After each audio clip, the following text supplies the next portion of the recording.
mereka ngelewatin lagi warung si teteh tadi untuk yang keempat kali. Dan yang bikin serem, mereka lihat si teteh-teteh yang punya warung berdiri di depan warungnya sambil tangannya ini melambai-lambai.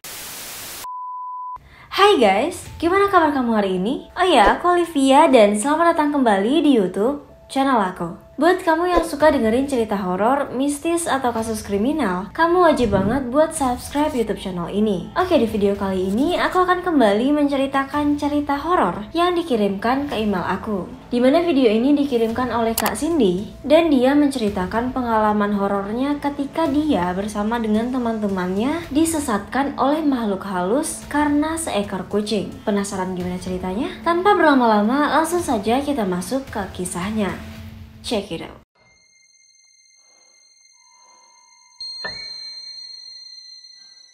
Nah, pengalaman ini terjadi ketika Kak Cindy tinggal di kota Bandung. FYI, Kak Cindy ini berasal dari Sumatera dan dia ke Bandung tujuannya untuk berkuliah. Nah, kejadiannya itu sekitar tahun 2019 pada hari Kamis. Di hari Rabunya sebelum kejadian itu, Kak Cindy ini lagi ngumpul-ngumpul sama temen-temennya. Waktu itu ada salah satu temen Kak Cindy ini yang mengajak untuk pergi ke pantai Pangandaran. Dimana posisinya itu lumayan jauh dari kota Bandung, sekitar 200 km lebih. Rencananya mereka ini akan berangkat berempat, 2 cewek dan 2 cowok. Nah, Kak Cindy yang memang hari Kamis itu lagi nggak ada kuliah dan nggak ada kerjaan juga di kosan, dia pun setuju untuk pergi jalan-jalan ke sana. Lagian dia juga nggak pernah ke sana, hitung-hitung buat nambah pengalaman baru. Lagian rencananya ini mereka nggak akan nginep. Waktu itu bener-bener nggak ada persiapan apapun karena emang dadakan banget. Malamnya bikin planning, besoknya jam 6 mereka ini udah langsung berangkat ke tempat itu. Mereka berangkat pakai salah satu mobil dari temen Kak Cindy yang kita sebut aja namanya Aji. Waktu berangkat dan juga sampai di pantai, semuanya itu berjalan dengan lancar, nggak ada masalah. Kak Cindy dan temen-temennya ini happy. Ditambah lagi cuaca saat itu bener-bener cerah banget. Apalagi pas lihat langit pantainya dan juga pantainya yang indah, berasa kayak capek perjalanan selama berjam-jam itu hilang seketika. Oh ya, waktu itu mereka sampai di pantainya itu sekitar jam 11 pagi. Nah, pas sudah puas tuh main-main di sana, mereka balik kira-kira jam 6 sore. Setelah mereka ini ngelihat sunset, nah mereka pun balik tuh. Dan yang bawa mobil waktu itu si Dimas. Nah, di jalan karena lapar, mereka pun cari tempat makan sekaligus isi bensin dan juga sholat. Terus pas mau lanjut jalan nih, Dimas yang emang asli Bandung dan udah sering banget bolak-balik Pangandaran Bandung, dia pun bilang kalau dia ini mau lewat jalan kecil biar ke Bandungnya itu rada cepat. Nah, Kak Cindy dan yang lainnya pun setuju karena emang udah capek banget dan pengen nyampe kosan secepatnya. Nah, mungkin setelah setengah jam perjalanan dari tempat mereka berhenti tadi, mereka masuk tuh ke jalanan kecil yang kiri kanannya itu hutan dan bener-bener gelap banget, nggak ada lampu jalan. Pas ditanya, si Dimas ini yakin kalau jalan yang dia ambil itu benar. Jadi ya udah, mereka semua nurut-nurut aja. Sambil ngobrol, nyanyi-nyanyi, mereka pun lanjut jalan. Nah, nggak lama dari itu, Cindy dan temen ceweknya ini pun ketiduran karena mungkin udah kecapean banget dan mereka pasrahin aja perjalanan malam itu ke yang bawa mobil. Nah, waktu itu kira-kira jam 9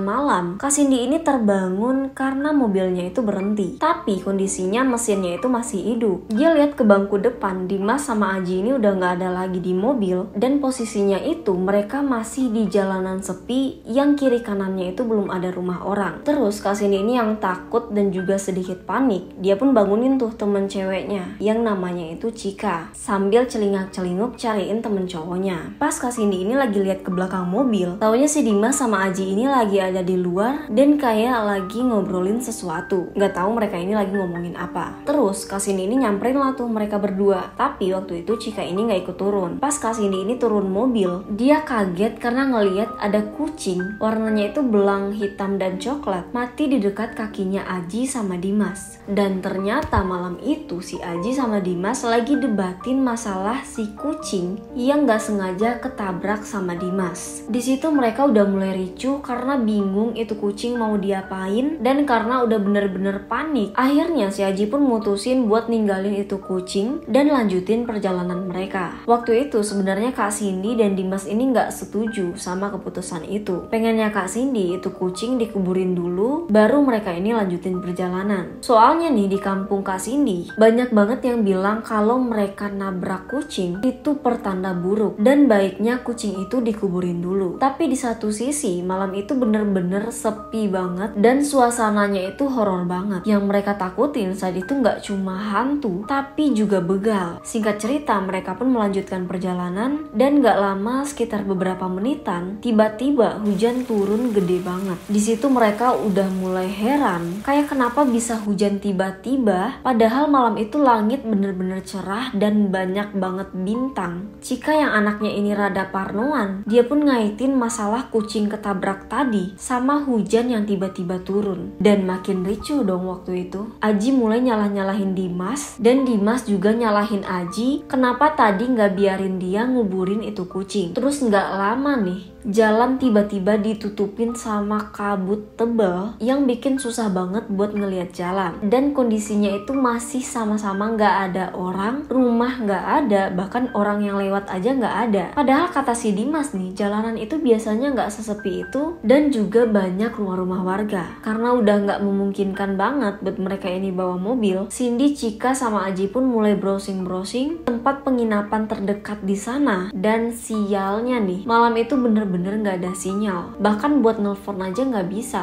Mau nggak mau mereka ini harus tetap lanjutin perjalanan sambil ngelihat kiri kanan siapa tahu ada warung atau mungkin rumah warga yang masih buka. Karena di sana banyak banget pohon sehingga nggak memungkinkan mereka ini buat diam di satu tempat. Pas mereka ini lagi ribut-ribut ngomongin itu, tiba-tiba mereka lihat di sebelah kiri ada warung yang lampunya itu warna kuning, dindingnya itu dari anyaman bambu kayak warung di kampung-kampung zaman dulu. Dan untungnya nih malam itu masih ada mbak-mbak yang punya warung. Tanpa mikir yang aneh-aneh nih, mereka pun langsung berhenti di tempat itu. Di sana mereka pun neduh sekalian pesen mie dan juga teh anget karena suasana malam itu bener-bener dingin banget. Satu hal nih yang bikin Cindy ini rada bingung, semua bungkus makanan dan juga minuman yang ada di tempat itu kayak bungkusan zaman dulu tahun-tahun 90-an. Dia sempat bilang ke Dimas, tapi Dimas ini cuman bilang ya mungkin aja karena tinggal di kampung jadi bungkusnya itu belum di-upgrade. Udahlah nggak usah dipikirin. Rada aneh sih, tapi mungkin ada benernya. Nah pas mereka ini lagi ngobrol-ngobrol, tiba-tiba mbak yang punya warung ini nanya, kalian dari mana? Kok bisa nyampe ke sini? Mbak itu ngomong pakai bahasa Sunda. Terus Dimas pun bilang kalau mereka ini baru habis jalan-jalan dan mau balik ke Bandung. Terus si Dimas ini nanya balik, kenapa jam segini udah sepi ya teh? Biasanya saya lewat sini nggak sepi-sepi banget. Terus yang bikin kaget nih, si mbak-mbaknya ini bilang, biasanya emang nggak ada yang lewat sini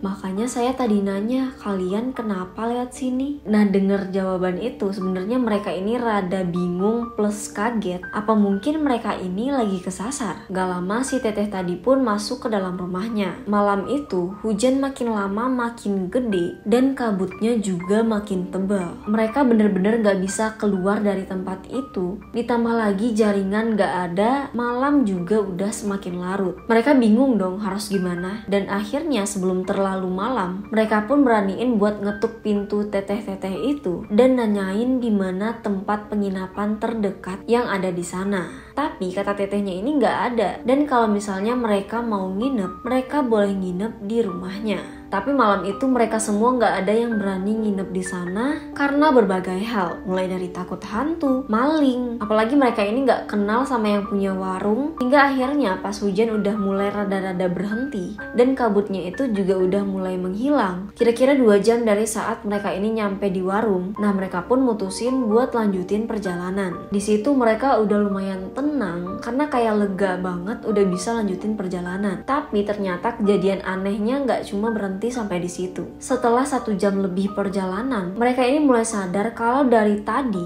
mereka ini cuma muter-muter di tempat itu. Dan mereka ini udah lewatin warung teteh itu 3 kali. Nah awalnya nih mereka ini mikir kalau mungkin aja warung di tempat itu bentukannya itu sama. Tapi pas diperhatiin lagi, ternyata itu warung yang sama. Nah di situ mereka semua udah mulai panik lagi. Kak Cindy dan Cika pun udah nangis-nangis karena takut gak bisa keluar dari hutan itu. itu. Saat itu mereka pun mulai baca-baca doa-doa pendek yang mereka tahu, berharap bisa diberi petunjuk untuk bisa keluar dari sana. Nah, pas lagi panik-paniknya nih, mereka ngelewatin lagi warung si Teteh tadi untuk yang keempat kali. Dan yang bikin serem, mereka lihat si Teteh-teteh yang punya warung berdiri di depan warungnya sambil tangannya ini melambai-lambai kayak orang manggil gitu, dan dia senyum. Tapi senyumnya itu kayak serem banget. Nah, gilanya Kak Cindy nih, dia malah natap muka Teteh itu buat mastiin itu hantu atau orang. Dan ya, ternyata Teteh itu masuk ke dalam tubuh Kak Cindy dan dia pun kesurupan buat yang pertama kali. Nah, kata Kak Cindy nih, malam itu dia ngerasa tengkuknya ini kayak berat banget, terus suhu tubuhnya ini panas. Nah, tiba-tiba dalam hitungan detik dia langsung gak sadarkan diri. Nah, pas ditanya ke Cika dan teman-temannya yang lain nih,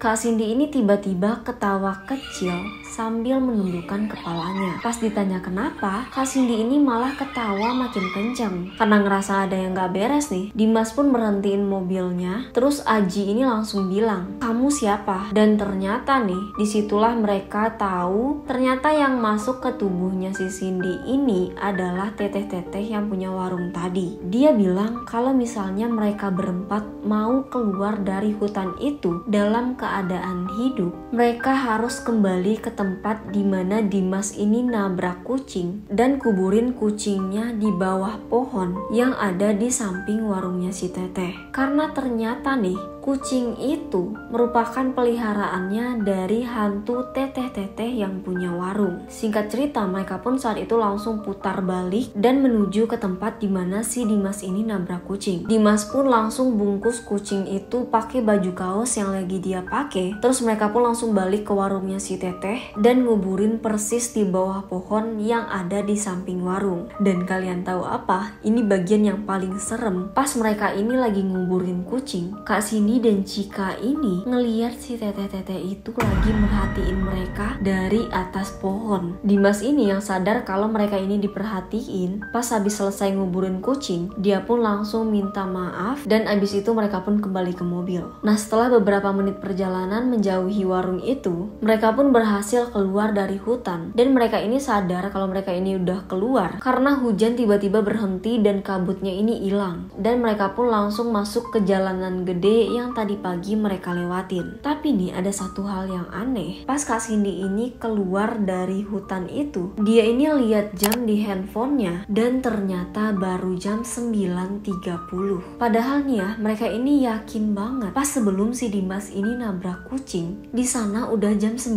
malam. Dan mereka yakin kalau mereka ini terjebak lebih dari 8 jam. Yang mana harusnya saat itu udah subuh. Gimana mungkin 8 jam yang mereka lewatin tadi itu di dunia nyata itu cuma 30 menit. Kejadian mistis pas mereka ini liburan dadakan itu bener-bener jadi pengalaman yang paling berarti sekaligus menyeramkan buat mereka semua.